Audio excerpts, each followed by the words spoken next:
Et dernière partie de l'entre-deux protocole, du coup, après la scintigraphie mammaire, la scintigraphie mammaire, non mais ça va pas bien hein, dans ma tête, la scintigraphie cardiaque et l'échographie mammaire, j'ai eu un à 8h30 et l'autre à 11h, j'ai eu à 14h rendez-vous avec l'oncologue des chimios, pas l'oncologue chirurgien. Et du coup, ça s'est plutôt bien passé, il a regardé, il m'a dit « Ah bah oui, ça a baissé ». Je dis « Bah ouais, pas tant que ça, parce que du coup, de 5 cm de tumeur, je suis passée à 4 ». Et il s'est foutu de ma gueule, mais à un point. Il me dit « Mais vous avez oublié notre rendez-vous ?» Je dis « Bah écoutez, moi je me souviens plus des papiers, des comptes rendus que, oui, du rendez-vous qu'on a eu. Voilà, je suis restée peut-être bloquée, quoi. » Et en fait, il me dit « Mais votre échographie mammaire, la première, vous étiez à 5 cm de tumeur, vous l'avez faite fin janvier, et nous on s'est vu juste avant le début de votre protocole au mois de février, mi-février, et à ce moment-là, quand je vous ai palpé, j'ai dit que votre tumeur faisait entre 8 et 10 cm.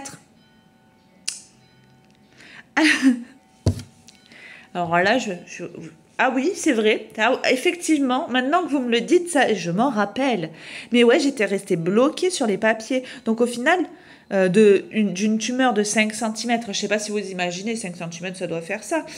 J'étais en fait avec une tumeur de 10 cm. J'avais complètement zappé. Bon, ce qui me rassure, c'est que du coup, l'échographie mammaire montrant que ma tumeur fait 4 à 5 cm maintenant, ça veut dire qu'elle a diminué de moitié, ce que je ressentais moi quand je me palpais. Donc je suis trop contente. Voilà, ça c'est trop cool. Et après du coup il m'a expliqué le prochain protocole, pardon, j'en perds ma voix,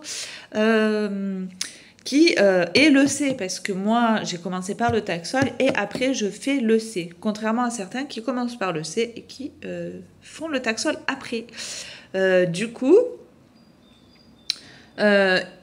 il m'a prévu toutes mes ordonnances qu'il fallait, donc nouveaux produits anti-nauséeux, en plus du Vogalène que je prends si j'ai des nausées à faire fondre le Vogalène Lyoc.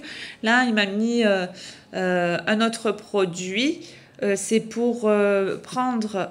Alors, attendez, je vais vérifier. Je vous emmène avec moi. C'est où que c'est dans mon papier? Alors, hier, je suis allée chercher mes produits, mes ordonnances et tout ça, mais...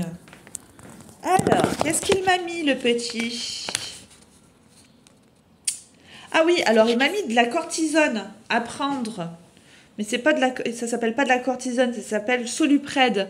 Il m'a dit 3 jours après la chimio, qui suivent la chimio, au cas où, si vous avez des nausées. Et je dis de la cortisone. Donc il m'a dit c'était pas obligatoire, parce que moi, voilà, si j'ai pas d'effet secondaire, je vais pas prendre des cachets pour me bourrer en plus de cortisone.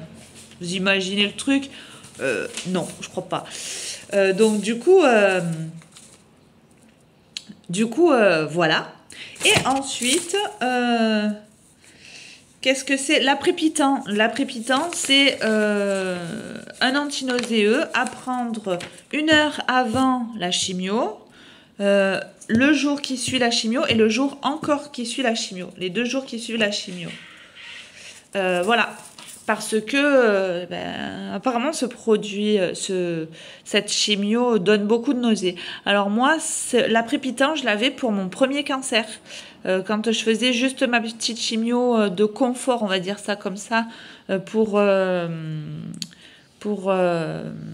comment dire, renforcer la radiothérapie, parce que moi j'avais des chimios juste pour renforcer la radiothérapie. Et c'est ce que je prenais, l'aprepitant. Donc bon, pas d'effet secondaire sur l'aprepitant. Dans mon souvenir, j'ai aucun effet secondaire avec l'aprepitant. Je le tolérais bien.